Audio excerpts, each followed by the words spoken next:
Episode 24, Politically Conscious is back and the heat is on today at noon. Secretary of Defense Pete Hegseth risks national security again. Meanwhile, Trump's bold tariff strategy, is it paying off? And finally, as the immigration policy moves fast, is the Supreme Court headed for a constitutional showdown with President Trump? If you're tired of the propaganda, listen to us. What's up, everybody? It's your mental activist and host of the Politically Conscious Show. We on episode 24. That's the Kobe episode. We just finished up the Jordan episode, and we did big numbers, man. Big numbers on the last episode. We missed you, Shelly. We got our brother Shelly back in this thing with us. My man, hey, what's going on, fellas? What's happening, brother? Hey, sir. Oh, Emil, Tuesday. Oh yeah. Tuesday. I'll be there Tuesday. We gonna chop it up on Tuesday, man. I'm looking forward to it. I'm gonna hit you up after this. I may need you to meet me afterwards. Hey, no doubt. Whatever's clever. Nah, sounds good, y'all. Episode 24. If you're a first-time watcher of the Politically Conscious Show, we basically review various political clips around the web, if you will, and basically give our take. I got my man Emil Bryant. He's an independent, but I say he's left-leaning like hell, as I always like to say. So he's my left guy, and I got Shelly Winters from the Shelly Winters Show. He's on the right, and I'm the independent moderator here. But real quick, Emil, give him just a super short background. I'm gonna highlight Shelly's background, and I want Shelly to highlight his foundation before we get started, and then we'll jump into our cuts. Emil Bryant, I am a political consultant. I've worked with politicians on congressional campaigns, and I've advised people running for Senate, Congress, and local and state office. My job is to get them to tell the truth. Every time you speak, your constituents need to hear exactly what's going on. Bad news does not get better with time. Well, I don't think too many politicians listen to you, Emil, just to be honest. But with that said, Shelly, quick background, and then I'm gonna put up your flyer so you can tell people about your foundation. They can support. There's a great fundraiser that you have. But introduce yourself, and I'm gonna put your flyer up. So it's gonna I'm on Shelly Winter. I'm on 95.5 WSB radio every night, 7 p.m. to 9 p.m. Just locked down a new contract, so I'll be there. To my haters, I'll be there for a little while, longer than you probably like. And to the people that listen, thank you. You enabled me to continue putting food on my table. Please check it out, 95.5 FM in Atlanta. And if you're outside of Atlanta, WSBradio.com. And May 17th, we're doing an annual mother-son dance with the foundation I started in my mom's name. I was very close. I'm a mama's boy, proud mama's boy. And I saw the dearth of father-daughter dances, and I thought we'd do a mother-son dance, and that's what we're doing May 17th. So the best way to get information about it is just to send me an email, shellwinter@gmail. I love it. Let's get this conversation started. Play our first cut. All right, I'm interrupting my Sunday and yours to inform you that the New York Times just reported that Fox News weekend anchor turned Secretary of Defense Pete Hegseth has shared highly classified information about U.S. military operations in a second Signal group chat. This time, Pete was sending all this information to a group that included his wife, his brother, his personal lawyer, a bunch of random staffers. This was the same information that Hegseth shared in a group chat that included Jeffrey Goldberg, the editor-in-chief of The Atlantic. But in that case, at least Pete was replying all to a group that had been created by Mike Waltz, Trump's national security advisor. This latest report is about a new group chat called Defense Team Huddle that Hegseth created himself on his personal phone, which is a big security violation. The Times even reported that Pete's own aides had warned him not to discuss operational details like this in his signal chains. Whoops. Apparently didn't listen to that.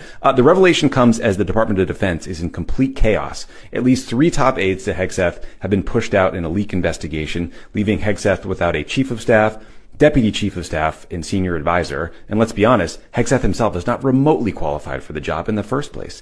Now, any normal administration would fire Pete Hegseth on the spot and then refer this case to the Department of Justice for prosecution.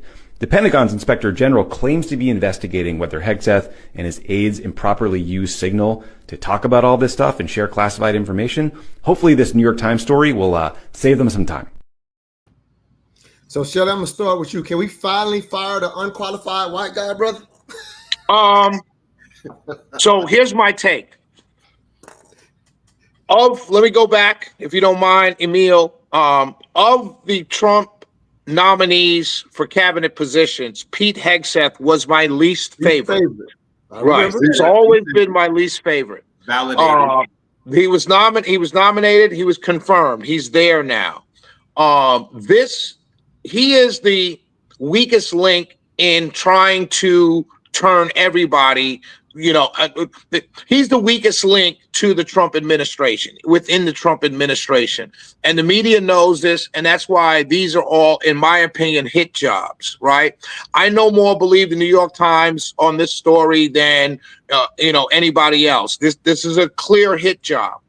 I don't know how long he lasts, but I know, according to reports and according to people that I've spoken to at the White House, there's no even thought of getting rid of the guy.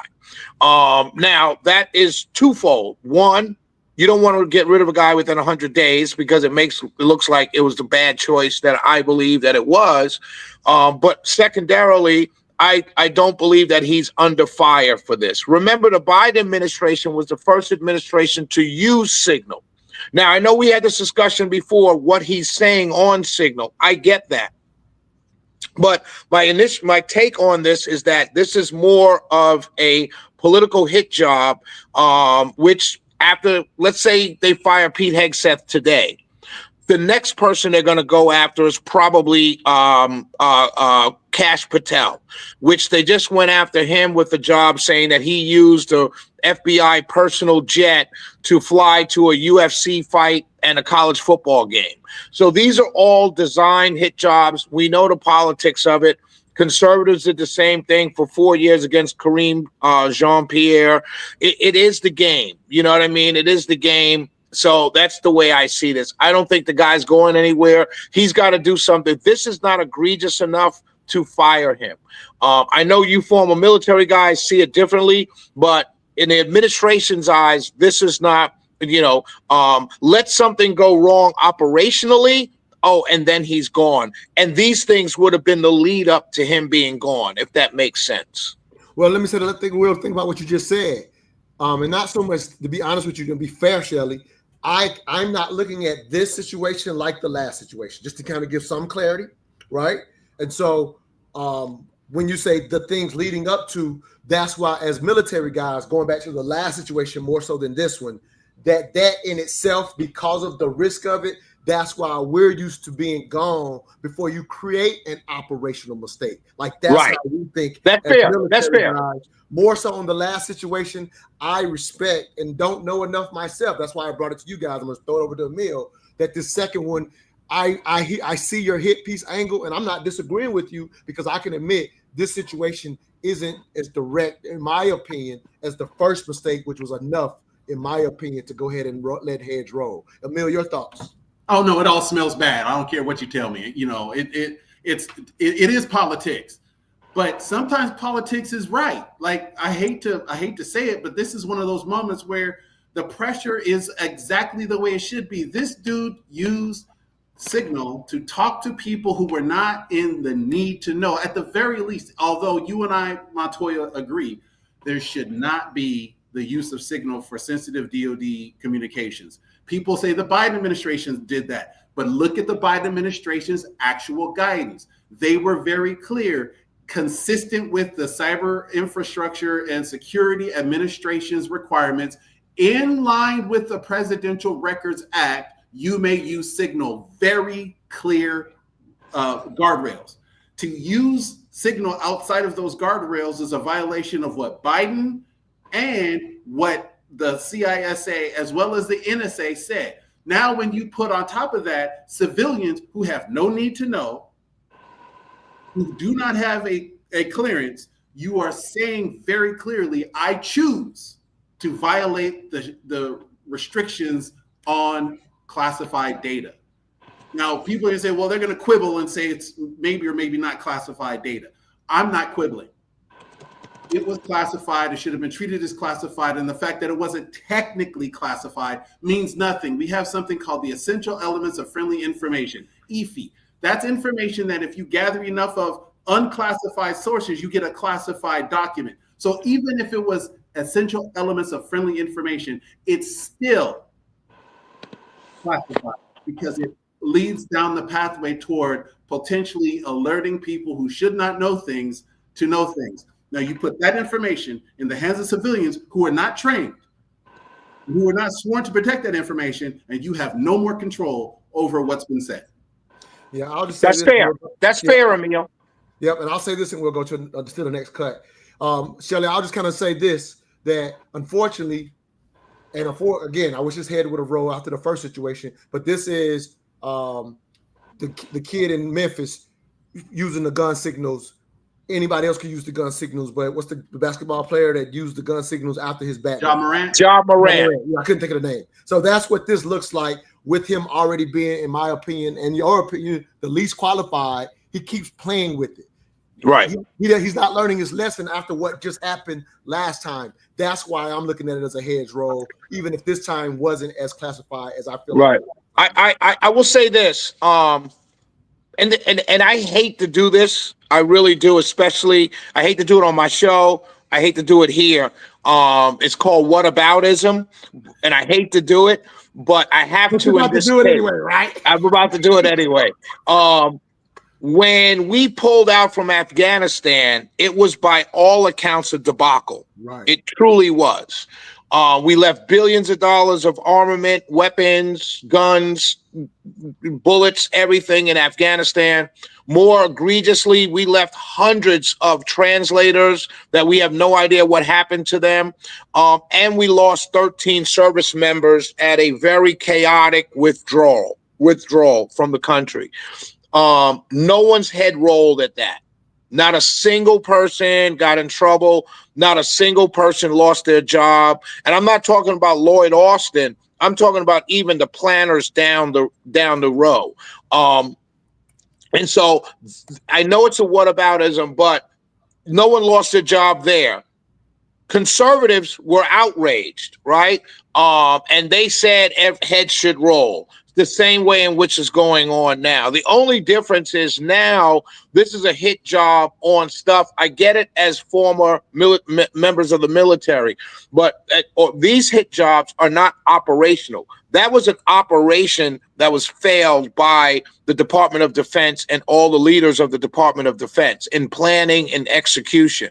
That's where someone's head should have rolled. And the same media going after Hegseth now on the Signal story never went after Austin or anybody from the DOD or Biden. The media, meaning the conservative media did, but mainstream media did not. And so you don't hate doing them because you went down this whataboutism that I don't think is an equivalent, but I ain't gonna argue with you on a whataboutism. Well, it's equivalent. The reason I'm saying it is because unfortunately, as military members, sometimes when you're giving by our civilian leaders what we have to do, like we can say that about Vietnam, but those leaders were under what the civilian leaders wanted. So in that situation, it's not someone openly just doing a mistake.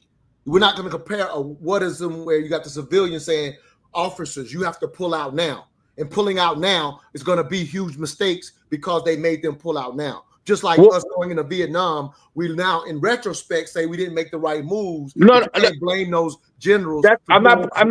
No. The operation itself was in play and in planning since Trump was president. So it wasn't a spur of the moment decision.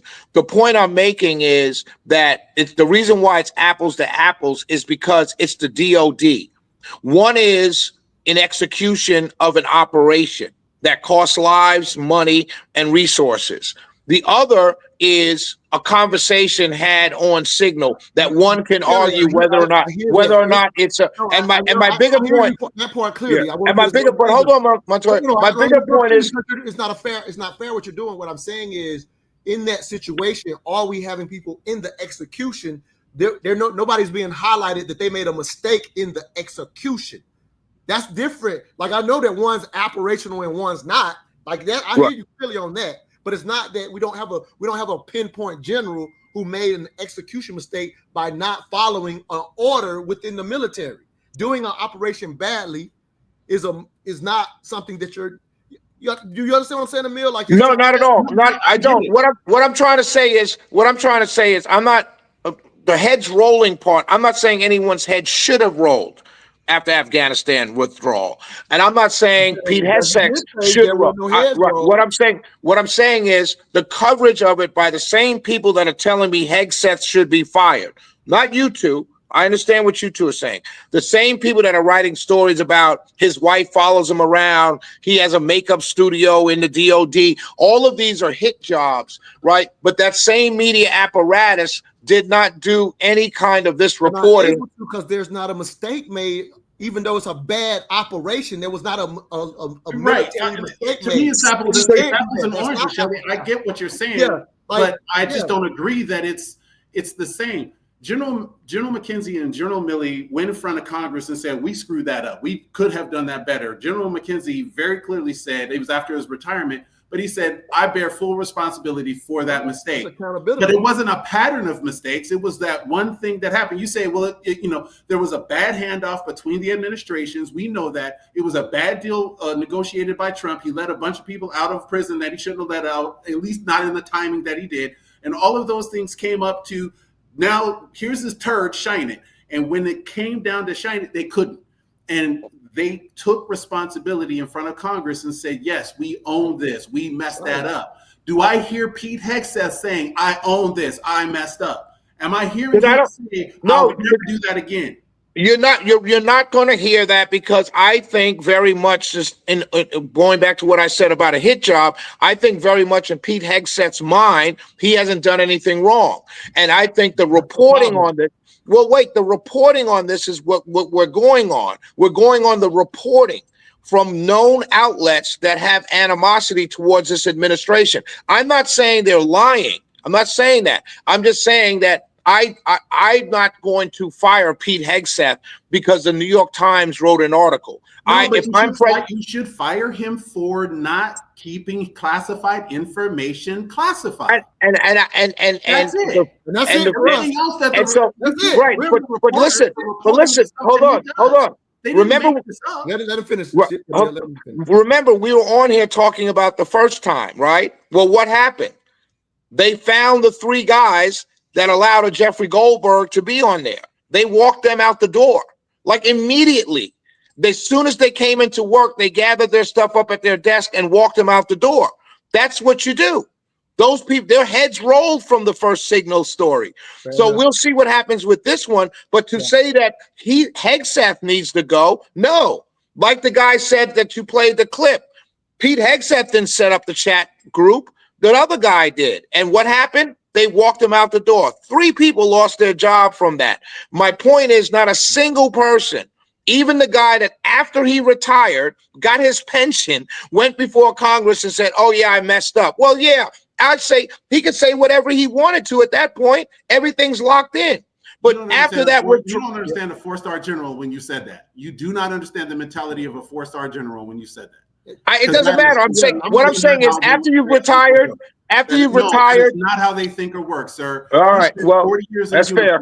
And he's willing to own his mistake. It isn't because he gathered his pension and now he's safe. They can call him back to active duty and punish him if they wanted to. Right. That's fair. But we know they're not going to do that. What I'm trying to say, it's easy to admit to your mistake once you're.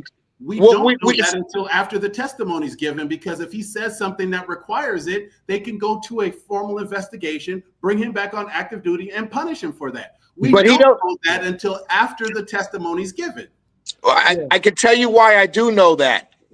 I understand what you're saying, but I can tell you why I do know that, because it wasn't done while he was on active duty. So if it wasn't done while he was on active duty, no one's certainly going to go back and pull him out of retirement to do it. That's my point. The point is, there was no outrage by these same outlets over a failed withdrawal from Afghanistan. Yeah, go ahead. You're focused on the outlets, but I do respect. I'm focused on everybody. Okay, so what I do respect is, like you said, they walked the people that were the actual factuals, which is what, on our conversation, if you remember, you said maybe it should be those people, not Hegseth, and you thought that you liked that Trump stood behind them or whatever. And I do hear what I think he's saying right now, Emil, which is fair, is that right now the only reporting that we factually have comes from the media. So that in itself is what I hear Shelley saying. That in itself is, I'm just saying that's not enough. But what I will say, in the event that there is some type of fact finding that shows that his wife and whoever is actually on it, to me, that is enough. I will say that, but I won't go by the media alone, which I think is what I hear Shelley say. The three guys who got fired, they put a statement out on Twitter, and I'm just going to read a little bit of it. It says, and based on our collective service, we understand the importance of information security and work every day to protect it. At this time, we have not been told exactly what we were investigated for, if there is still an active investigation, or if there was even a real investigation of quote unquote leaks to begin with. I'm not saying that they didn't get fired, that somebody didn't get fired. What I'm saying is the three guys who did get fired don't believe that they got fired for the right reason. At least they don't understand why they got fired. So perhaps they were showpieces, but if we're not going to trust the media, I'll trust the guys who were fired, because that's their. Well, I got to tell you, I get fired, I'm liable to say a lot of things when I get fired. I mean, I love it, Shelley. Go ahead, man. Tell your truth, man. I mean, I'm just it's like when a girl breaks up with you. You know what I mean? Yeah, she's the worst person ever after she breaks up with you. You know what I mean? I can't believe I was even there that long. She's a horrible woman. I mean, we all say things after we've been hurt. I'm just saying, if that man got his wife on that signal chat, he got to go. That's all I'm going to say. That's my personal position. This was Trump putting Ukraine on notice. Look, we've given you enough. Now it's your turn. And so here's where it gets even more powerful. The deal is pure America first in action, guys. No more writing endless checks with no receipts. No more pretending that support equals surrender. No. Trump made a very bold promise. If America sends money, we get something back. Simple, clear, unbreakable. And that something is very big, because what we're getting is strategic leverage over rare earth minerals the world is desperate for. And folks, Zelensky, he never wanted to give it up. Not at first, at least. I mean, he thought he could wait us out. He thought he could guilt trip America into some emotional speeches and some war zone photo ops, but it didn't work. But Trump, he doesn't cave to pressure. He applies it. And with midterms in the rear view and a new America First cabinet backing him, the message was unmistakable. Guys, no minerals, no money. I think it's pretty clear. That was a turning point. And Zelensky, the man who once said, absolutely not, I will not do that. Yeah, he finally said yes. And just wait, guys, because what's inside this particular minerals deal, it's even more explosive than the deal itself. And so what we need to talk about, we really need to reveal exactly what's included, like what minerals are now flowing to America. Because remember, China tried to threaten us by cutting us off. And we need to talk about how this cuts China out of our supply chains and why this one agreement just changed the global energy race forever, guys. All right. So are you guys ready to see what we actually got in this deal? And more importantly, why the world is about to shift around it? Well, let's go ahead and jump into this next part here, because guys, this is a game-changing minerals deal. All right. So here's what's inside. We're not just talking about rocks here. Okay. These are the lifeblood of the future. What we're talking about here are rare earth elements, strategic minerals like lithium, cobalt, nickel, stuff like that, right? You got critical inputs used in everything from missiles to radar systems, to electric vehicles, smartphones, solar panels. Emil, I'll let you hit that one first, but we had the big blow up, right, with the Zelensky Trump on. I don't know. I just throw this out as a personal take. I don't think we should be putting those things on video for the world to see when the heads of the countries are meeting. That's just a personal take. But we saw how that, in a sense, happened, and there was a big media blow up. But hey, here's the response of Zelensky giving in to a deal that he said he never would. But your thoughts, and that comes from the Lionel B show. I pulled it off of TikTok just to give credit. Go ahead. Well, mad respect to Lionel B for having the conversation, but he ain't signed nothing yet. In fact, yesterday he had to go to Parliament. The opposition party in Ukraine is looking at him saying, why haven't you signed this or any other deal yet? And so he has to go to Parliament and explain himself. The reason why this is important to me is because that deal sucks for Ukraine. It's awful. And Trump is the kind of person who puts their boot on the neck of the people gasping for air and says, I will happily squeeze you out if you don't do what I say, which makes perfect sense if you're a gangster or somebody very, very rough in the game, and he's rough in the game. So I'm not going to discount him or discredit him for that. I am going to say, however, to Zelensky's credit, he hasn't signed yet because he knows that deal is terrible. For instance, forget all of the minerals. The biggest nuclear plant in that part of Europe, if not all of Europe, is the Zaporizhzhia nuclear plant in Ukraine. The United States, along with this deal, will control that nuclear plant and sell power as a United States entity to both Ukraine and Russia because it generates so much power. That deal contains that nuclear power plant. So we're not talking about something insignificant or small, and we're talking about it for over 20, perhaps 50 years. Now, all this talk about rare earth metals, let me just be very clear real quick, because the science behind it is not as simple as people think. You're not going to shift from China to Ukraine. Ukraine has raw rare earth minerals in the ground. To dig those out, refine them, and turn them into useful tools, products, elements for further production is going to take about 5 to 7 years. That infrastructure is going to take a very long time to build. That infrastructure is not going to happen overnight. And therefore, the shift that Lionel B was talking about on his podcast isn't going to happen overnight either. You're still going to have to get your rare earth metals from somewhere until that comes online. And that's not going to be swift. So if it ain't China, it's going to be Australia. There are some places in the United States that are also coming online trying to build the capacity for rare earth metals. But it's not going to be easy. It's not going to be fast. And let me throw it over to Shelley. Yep. No, I agree with Emil. Understand this also. Russia last night, as we're here now, Russia last night bombed Kiev. Kiev killed 9, injured I think 63.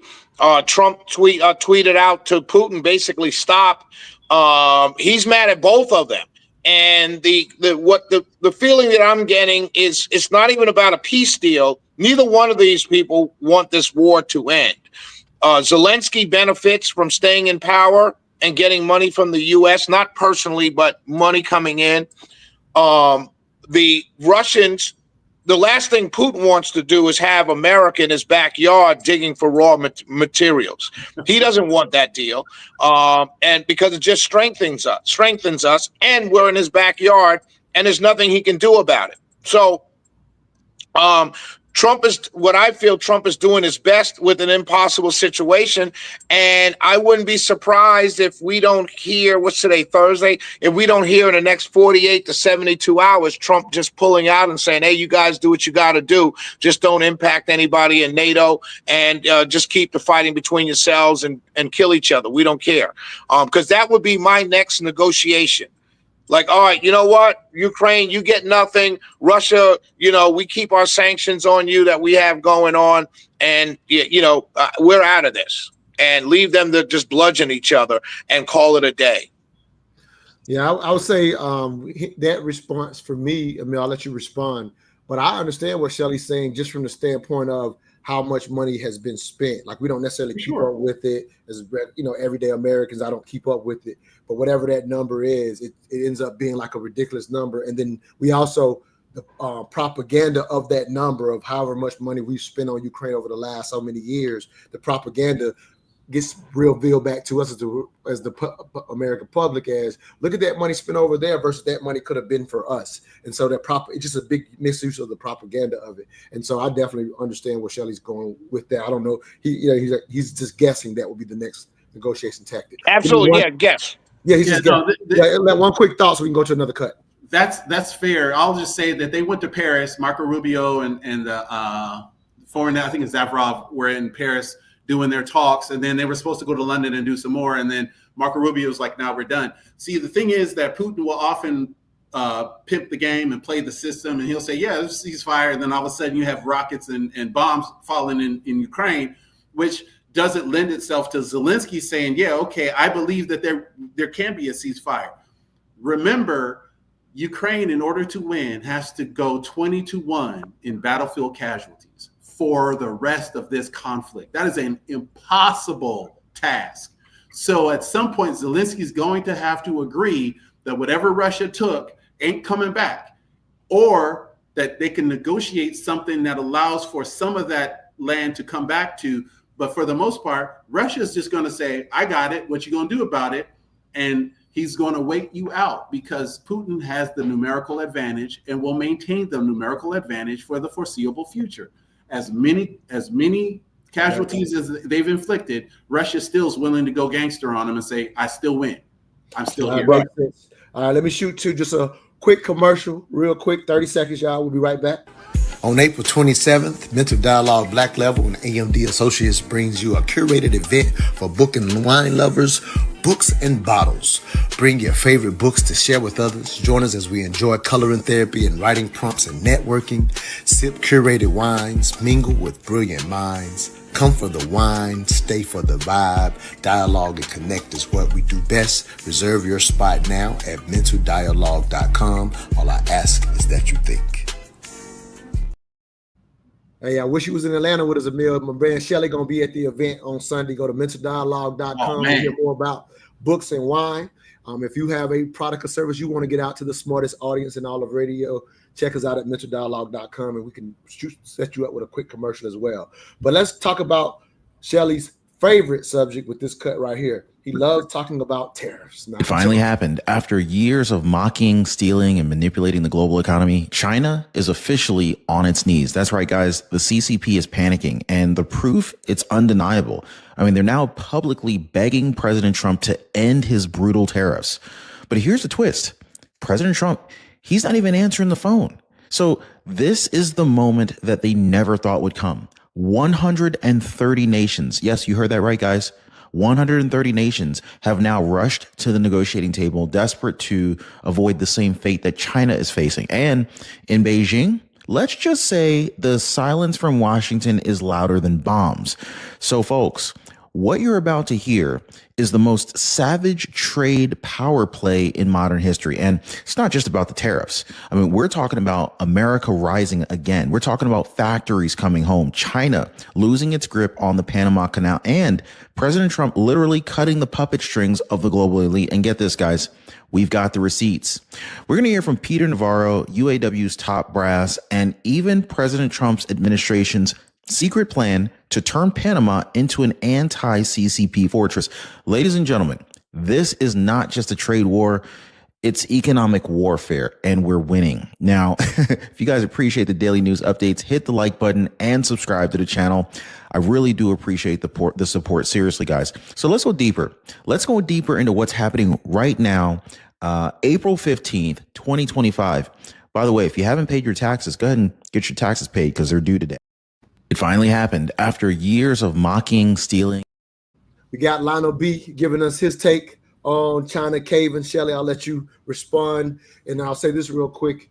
I think if we're going to say, if you're tired of the propaganda, listen to us. The thing that you have to be very careful, and again, I'm not dogging the media out, but it is very easy, just even in my own experience, to get caught up and think that things are great or bad based on who you're continuously listening to. And so our goal is to, again, visit these different cuts to give you both sides of it if you're just now tuning in. So, Shelly, Lionel B says, hey, China caved in and it's a good deal. The tariffs are winning.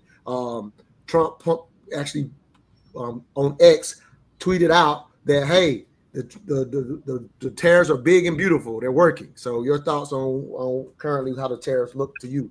Well, a bunch of companies, I think the last reporting, 36 countries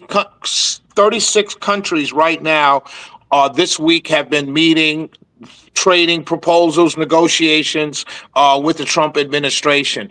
And those are the countries that they put a 90-day pause on. China is the big dog. They know they're the big dog. We're the other big dog. So China just released a statement this morning. Yesterday. What's today? Thursday? Yeah, this morning, Thursday. That there's been no talks. They don't know what's going on. And any reporting to the contrary, it's like catching the wind. They said they haven't been talking to anybody. So my feeling is that both China and Trump come down because we need each other. And remember, these tariffs were only a tool for negotiations. That was it. And when we're a consumer nation. We're not a producer nation. So for us, we become the big piece of meat that everybody wants at the dinner table because we're a consumer nation. So I think China will come around. Everybody feels that way. Wall Street responded yesterday with a good day. Ken Griffin is sounding the alarm. The problem, as I see it, with the tariffs is just that it's been haphazard. And I think that's really what the issue has been, particularly for Wall Street. Years ago, I had a guy who was he's got his own financial firm, and he used to come on my show once a week. And I'll never forget, he told me something. I asked him a question. What do Wall Street people, who do they like more, the right or the left? Tax cuts, things like that you get from each side. And he said, really, Wall Street their preferred government structure is a Republican and or Democrat in the White House, and then the opposite in the House and the Senate. And that's what they like because nothing gets done. That's what he said. Wall Street doesn't want anything to get done. When I mean by that, drastic, crazy, like what we have happening now. And I don't think the tariff as a negotiating tool is crazy. I think it needs to be done, but I think it's got to be something that assures the American people that it's just not by the hip. And I don't think it's by the hip, but it appears to be that way because it changes so much. And I think that's what causes the turmoil, particularly in the markets. Yeah, I think that's very fair. And I'll highlight this because our brother Leo Smith, who was a bit on the show, if you recall, Emil, he highlighted that he liked what Trump was doing with the tariffs. And one thing that he said, because as Shelley just highlighted, it seems to be at the hip. Again, that's us on our end of it, and obviously those that he's negotiating with. But something that Leo said is, when it comes to something like that, I may know what I'm doing, but I don't necessarily want you to know what I'm doing. And so that could be some of why it seems haphazard, because it's not something that he can publicly say to us as if the people he's negotiating with know that as well. So I'm just highlighting that, Leo pointed out he likes how he's playing this thing. And again, maybe none of us knows exactly what he's doing. Just to want to highlight that again. At the end of the day, it's a major gamble that he's taking. And it's like any other entrepreneur. You take gambles that you're certain will turn out. They may not, but all the facts lay out that it should turn out. In this case, Trump's taken a gamble because everyone's lined up, all 120 Pulitzer Prize winning economists and everybody. If everyone comes to the table, which we're seeing many coming to the table, meaning countries, and if he gets China to the table, if China lowers their tariffs, we lower our tariffs on China, the economy goes boom, boom. And because China manufactures so much, and the American people then see Trump in a different way, those that moderates, those that can go either way, see him in a totally different light. So it's a big gamble.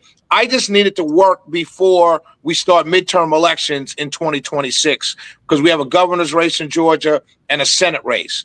And I need all of this to work by then. And that's been my consistent messaging on this.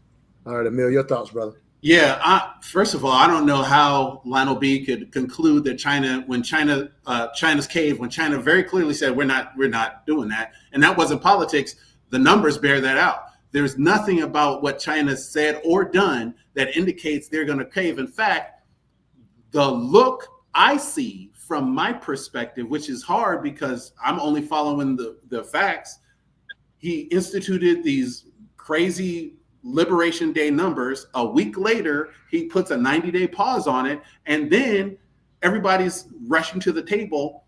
The EU, for instance, is like, hey, we'll do a whole, tariff-free kind of conversation. It all makes sense until you wonder who's paying the price. The small businesses in America are on fire right now. They're hurting. And so this gamble isn't just his company. If it was just a Trump organization, I could care less. He's gambling with the livelihood of millions of Americans, and he's doing it in a way that they can't understand. We can't make, as business owners on our side of the equation, we can't make any projections into the future, which means our businesses are drying up. And this is not something small. Stellantis laid off, one of the Detroit 3 car manufacturers laid off 5 plants worth of people. They had to shutter 5 plants over these tariffs right now. That's Stellantis. You can imagine the downstream effect from all those companies that rely on Stellantis, both suppliers and cottage industries that feed into or draw from all the wages and benefits that come from that. So you're not talking about something minor or this is a gamble with people's lives, livelihoods, and opportunity.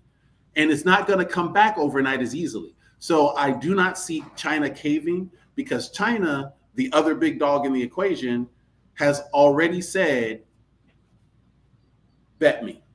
Let's see who blinks first. Hey, you got the facts here, and again, not Lionel B, but again, it's just what we're doing is judging these different things, and you may get a slant, and we're just trying to kill that slant. And I think we just did that with that last cut. I wanted to learn. Y'all just taught me the actual factuals. I didn't know. I just played the cut to get y'all a response. Want to go to a completely different spot here, just to highlight. I didn't put this in the promotions, but I got a cut based on recently what happened with the threats of taking the tax benefits from Harvard. So I wanted to kind of play a cut from the Daily Show. Let's set this up properly. So the Daily Show, we know, is a very left-leaning, and so they're going to present this from a left-leaning format, but it just, in my opinion, points out the hypocrisy. And we always highlight that the hypocrisy runs both ways, whether you're left or right. This time it just happens to be, if you will, the GOP that are looking like hypocrites based on the recent situation with threatening to take away the the IRS tax benefits to Harvard. I think was the threat from the president to them. All right, let me play this cut, and then I'll let y'all respond. All right, Lenny, you have to let me know who needs to respond. I forgot whose turn it is. The IRS under fire this morning for targeting the political enemies of President Obama. If the IRS can go after you because of what you think or what you believe or what you do, we'd no longer live in a free country. That's what this is all about. And if you think they're not going to eventually use it against your politics, whatever they might be, it's ridiculous. They certainly will. This is far worse than Watergate. This isn't an enemies list. These are direct actions that were taken against Americans who sought to exercise their free speech rights under the First Amendment. If this were a Republican president targeting the ACLU or some of those groups and administration, I think the mainstream media would be apoplectic. So I think it's a definite double standard. That's created this culture of intimidation that's pervasive throughout the White House and the federal government. It's embarrassing for the country. These are things you typically see in the third world. I can also assure you that were this a Republican president, a Republican attorney general, and a Republican IRS that were targeting Democrats, I at least would speak out just as vigorously against it. How scary is this to you? It's just not supposed to happen. They have laws against it. If this were somebody else, this would be the bigger story. And maybe it will, in fact, be the bigger story.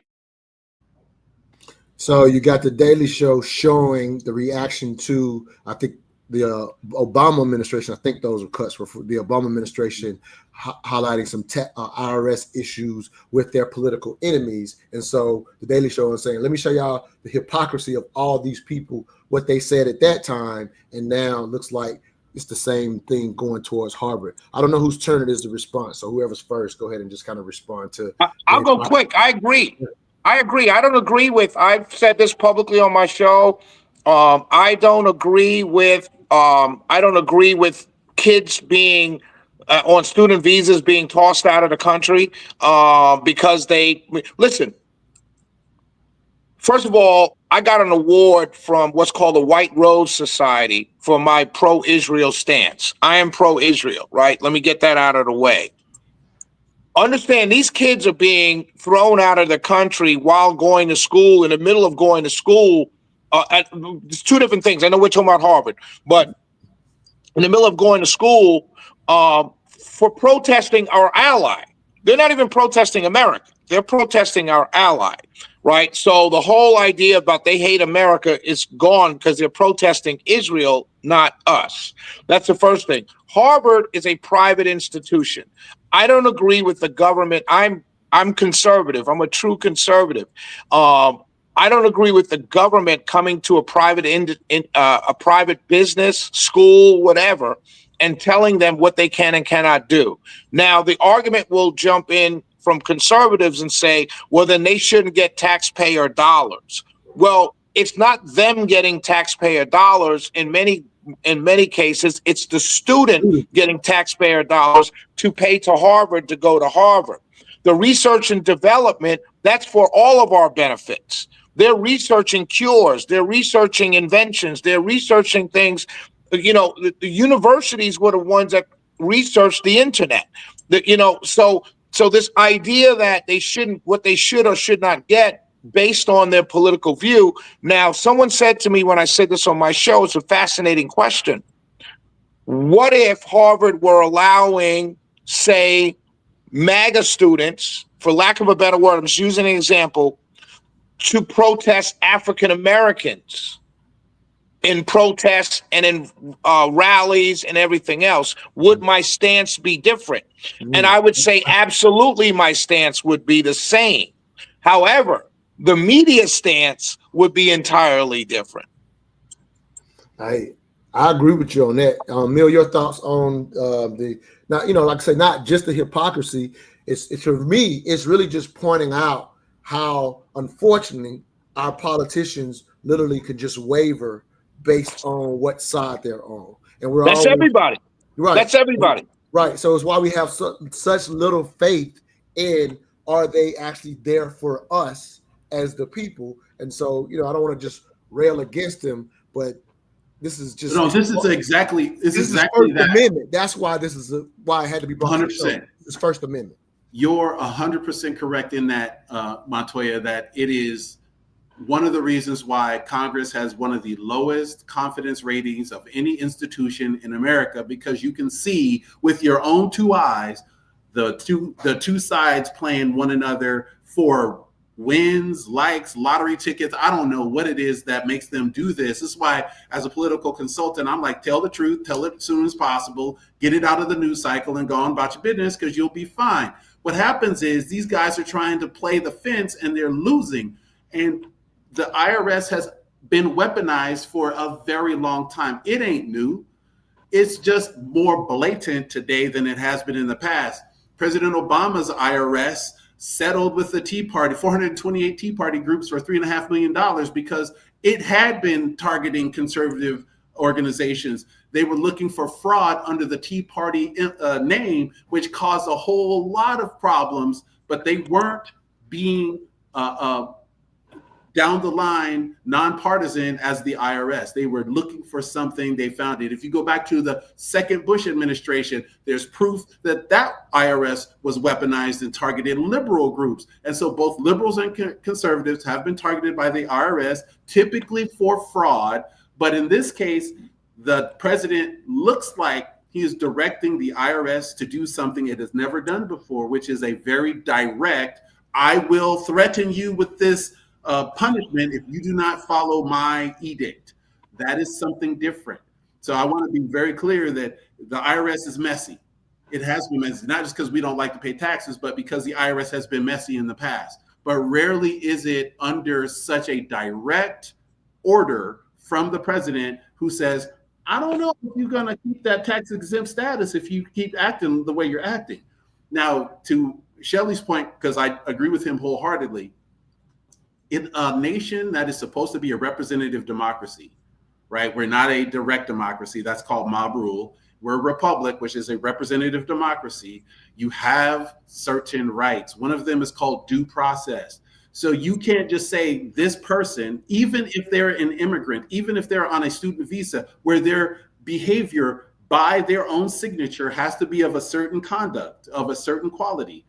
You can't just say, I don't like what you did, your visa is revoked. There is a process that they must follow. The CIS or ICE, they must follow it to make sure that that student has been given the opportunity to confront the charges against them and defend themselves. We still believe in America, and Shelley's a conservative. He knows he believes this, guilty or innocent until proven guilty. Yeah, absolutely. When you pull those visas, you're saying you're guilty, go away, and perhaps if you prove your innocence, you can come back. That's not how our system's designed. It's not how it works, and that's let me give a perfect segue to this. That's a perfect segue to this clip here. Breaking overnight, the Supreme Court has ordered the Trump administration to halt efforts to deport alleged Venezuelan gang members under the Alien Enemies Act. The 1798 law gives the president broad wartime authority to deport non-citizens based on their country of origin. But the Trump administration is attempting to use the law outside of wartime and against non-state actors. It's the latest crescendo in the fight to protect due process rights as Team Trump tests the limits of executive power to implement an unprecedented deportation effort. That fight is happening not just in the courts, folks, but in Congress as well. Maryland Senator Chris Van Hollen confirmed he met this week with Kilmar Abrego Garcia, who the Trump administration says was mistakenly deported to an infamous prison in El Salvador last month. This, as the Republican chair of the House Oversight Committee tells two members of Congress he won't approve, quote, a single taxpayer dime for a congressional delegation to visit Abrego Garcia and attempt to secure his release.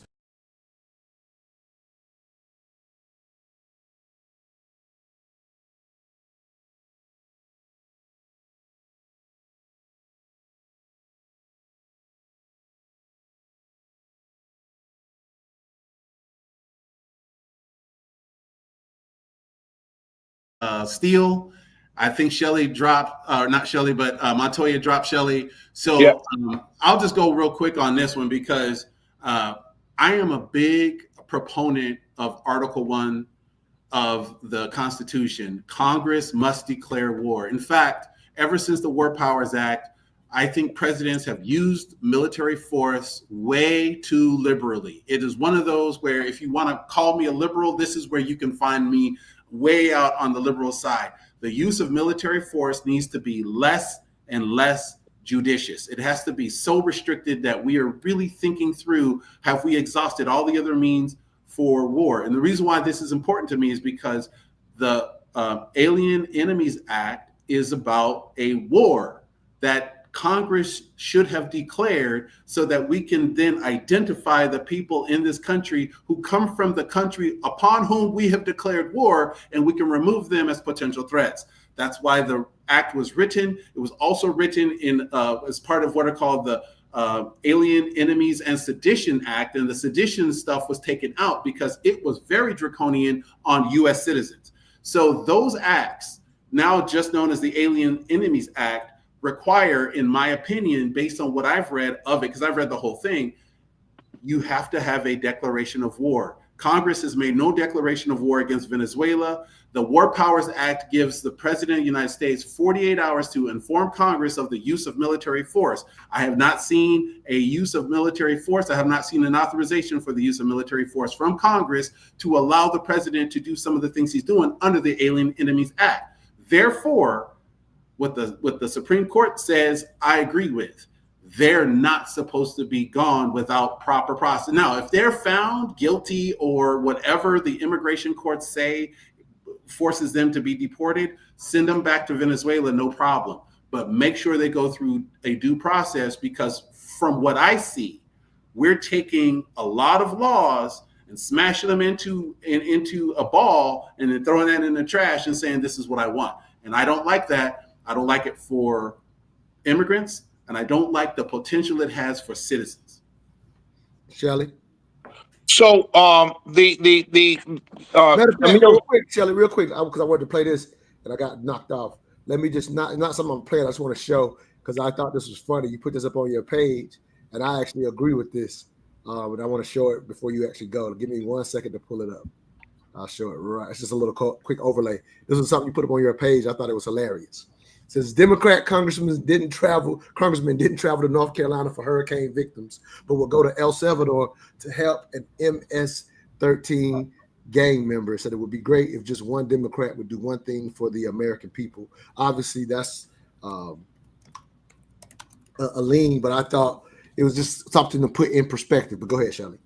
Well, I think what the Trump administration is doing very masterfully, it's the same thing Abbott and DeSantis did masterfully with immigration when they shipped illegal immigrants to Martha's Vineyard, Boston, Chicago, and places, and New York City. It was a masterful job of putting the problem right in the face of the opposition party, right? And garnering tremendous support from the people on the ground. What Trump is doing now, the genius of it, yes, he knows he's challenging the courts. Actually, the courts are challenging him, but he knows he does have the law. The Alien Enemies Act basically allows a president to detain or deport citizens who of a country we're at war with. So he originally declared war with the gangs, the cartels, and all the gangs. So he's using that language to call these gangs like a country, because in many cases, legally, you can argue, particularly in a place like Mexico, the gangs run whole swaths of the country. So, it's masterful what he's doing. But more importantly than that, right, here's what the real key to all of this is. He's forcing Democrats to defend gangbangers. Now, what's lost in the weeds is, yes, let's have an argument over who really is a gangbanger, who really is not, who's Tren de Agua, who's MS-13. But for the common American, black, white, doesn't matter. They know gangbangers when they see them. And all the Republicans are messaging on is you're defending gangbangers over American citizens. You're defending this guy, but you're not talking about Rachel Morin, who was murdered by an illegal immigrant. Not the same guy, but conflating the issue. And it really is genius, because what it's forcing Democrats to do, because if you've seen when the Garcia case first popped up, it was, why are we doing this to this husband and this Maryland father? When his record started to drop, it became a due process argument. After now that it's a due process argument and Supreme Court has weighed in, now the argument is they can do this. If they can do this to him, they can do this to anybody. Simone Sanders said the other night, I think it was last night or Sunday, that black people were going to be deported next. So the point is, the Republicans have the Democrats arguing for gangbangers, not illegal immigrants, but gangbangers, to get due process who happen to be here illegally. And I can't believe the Democrats are going for that. They've fallen into yet another trap placed by the Trump administration. And regardless of, you can, and I know Emil has the facts, which is why I love doing this with Emil. You can tell me the guy's not, you can tell me there's no proof, all of that stuff. But to the average American citizen, they're like, is he here illegally? Yes, we'll get him out of here, because 70% of Americans believe illegal immigrants need to be deported. When you mix illegal immigrant with a gangbanger, 99% of people say get him out of here. And so you have the entirety of the Democrat machine with the media defending not illegal immigrants, but gangbangers. Yeah, I see the play. I mean, I think he's called the play out perfectly as far as I mean, it's wonderful to stomp on the Constitution to win votes. I guess it works, right? And that's the problem that you guys did it for 4 years against Trump. I'm sorry, I apologize.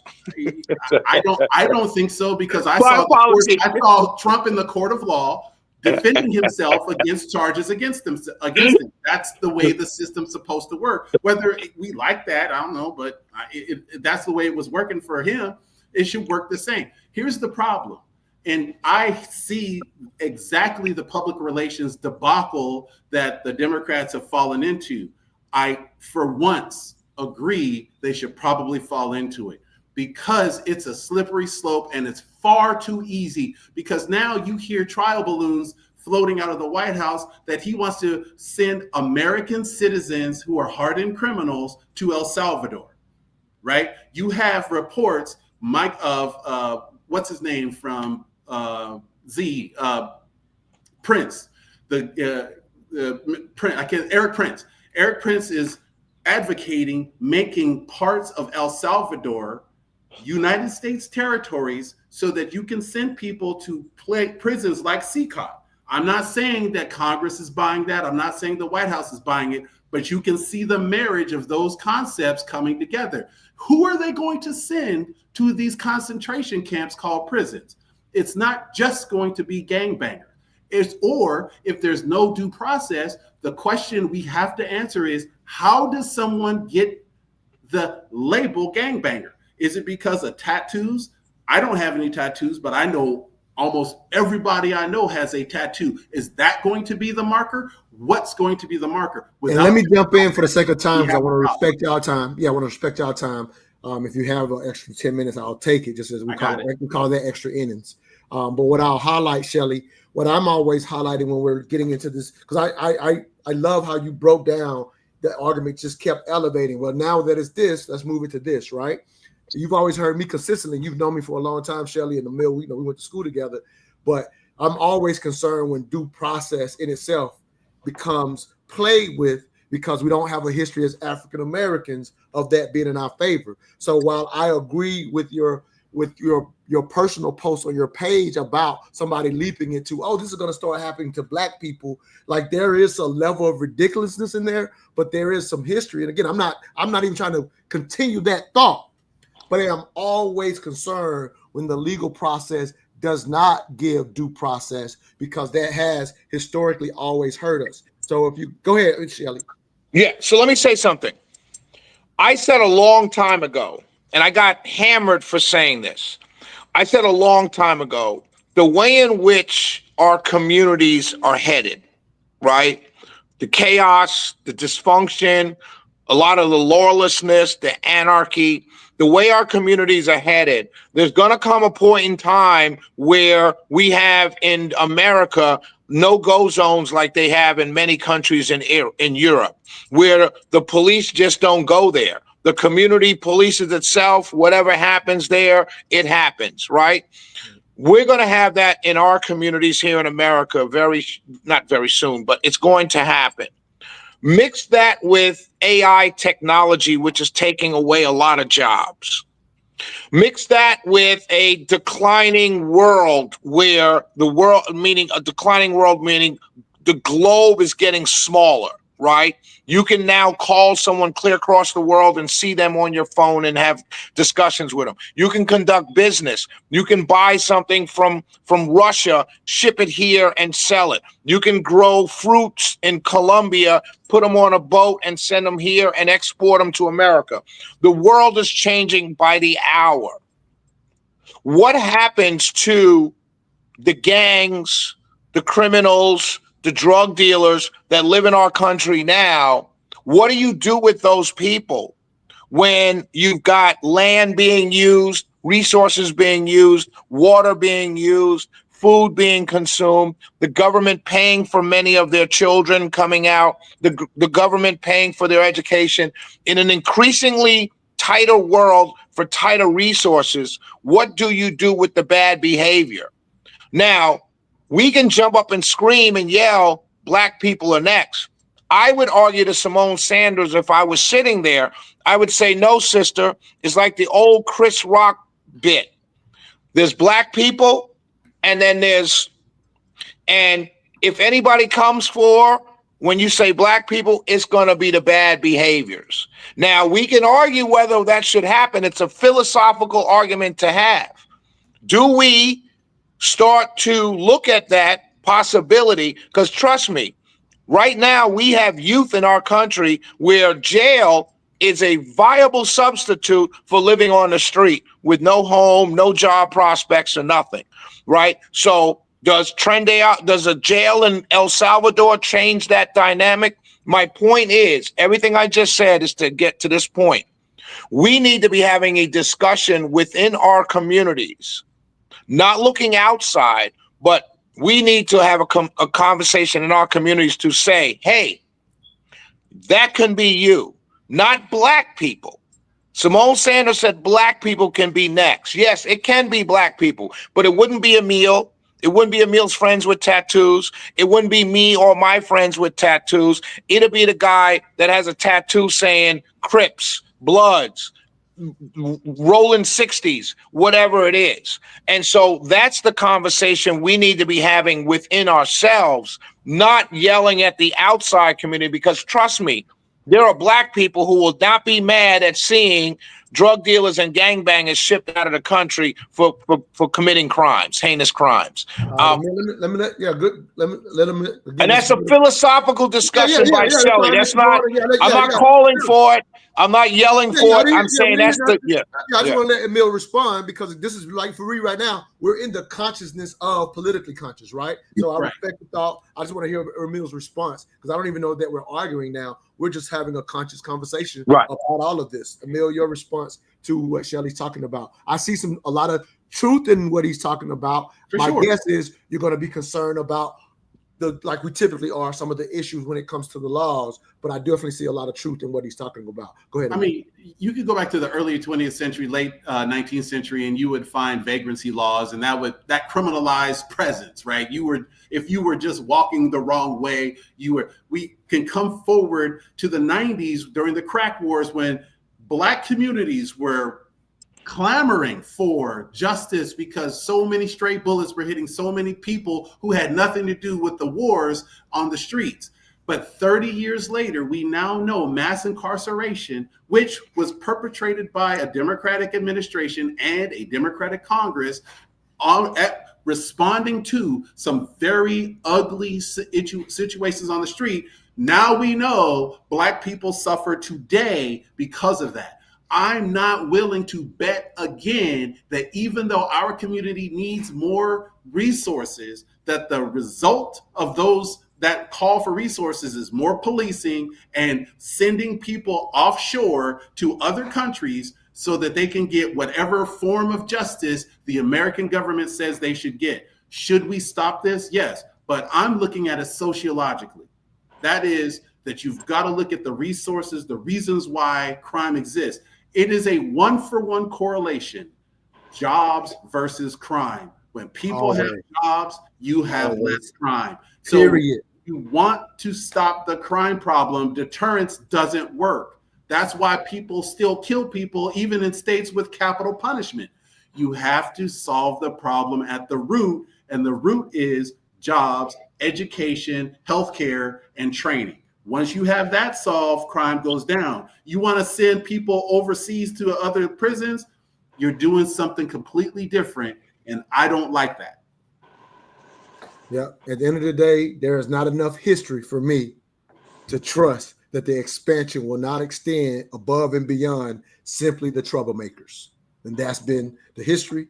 That's how our prison systems blew up to have 2 million people. You know, there was a time, you know what I mean? Like, where literally the possession crime of drugs in itself, which I know, Shelley, you're against that, obviously. But what I'm highlighting is eventually that number surpassed all crimes altogether. So that's how extensive and misuse, just using a narrative to say, we're going to get rid of the killers, we're going to get rid of the drug dealers, turned into doubling our prison sizes in the country at a time where, up until the drug war of the it started in late in the 60s, but when it got expanded with the Democratic stuff you're talking about, Emil, when it got expanded, that's when we saw for the first time in history, the actual prison rate did not mirror the crime rate.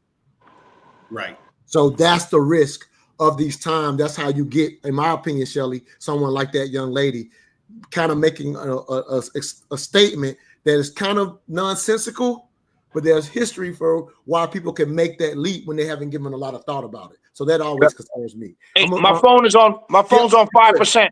I'll talk to y'all later. All right, brother. See you on Sunday. Brother, always good. Bye-bye. Yep. All right, I'm gonna play this one last cut and let you get a thought, and we're out of here. Donald J. Trump has certainly set a stage by which the unfulfilled promises of this country, the undealt with anti-blackness and other types of racism and bigotry have not been dealt with sufficiently. And so it bubbles up to the top when you have someone like him that spreads that kind of stuff. And no one should be surprised. But I think when people lay this at the feet of Nazi Germany, oh, no, wait a minute. No, this is just as American as apple pie. And also when they do that, you diminish what happened to millions of people in Nazi Germany, and more importantly, you diminish the black liberation struggle right here on this soil, where a type of fascism, apartheid type activity, chattel slavery itself that deprived generations of black people from living out their greatest greatness, from rapes to lynchings to generational chattel. You diminish that and you say, this is not us. No, it is us, and we need to deal with it and not push it off on some other nation. So I just wanted to kind of just leave that cut out there. Let's dig into this one more in the next show when we have more time. But the thought is, while we've been focused on the headlines, Emil, what I've been thinking about, there's been all this undergird of small things happening. This administration making English the official language of the United States. The world experiment on diversity now has an official language. So we're starting to see these small little tactics that, again, am I supposed to, in a sense, be an American, but not pay attention to these small tactics? And so I'm just going to throw that out.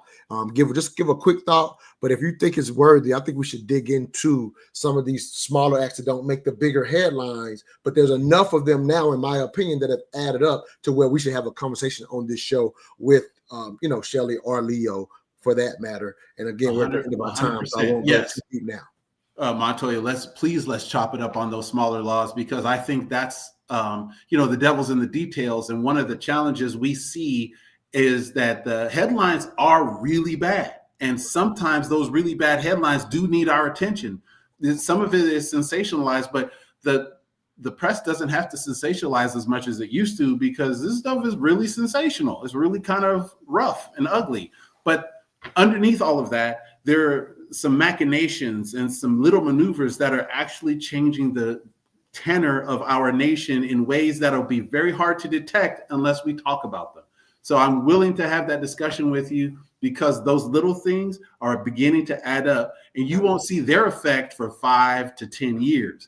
And when you do, you're going to wonder how that happened. And that's because we were paying attention to the stuff that we should be paying attention to. But it also was that you can no longer wait and see. The wait and see portion of this is done. It is now, we got to get after it. And even if it's down in the details and in the dust, we got to be willing to look at it and say, is that really what I think it is? Because it probably is. Hey, if you're tired of the propaganda, listen to us. Until next time, I'll close out with the commercial just for anybody in Atlanta. Join us for Books and Bottles on Sunday. I'll play the on April 27th, Mental Dialogue Black Level and AMD Associates brings you a curated event for book and wine lovers, Books and Bottles. Bring your favorite books to share with others. Join us as we enjoy coloring therapy and writing prompts and networking. Sip curated wines, mingle with brilliant minds. Come for the wine, stay for the vibe. Dialogue and connect is what we do best. Reserve your spot now at mentaldialogue.com. All I ask is that you think.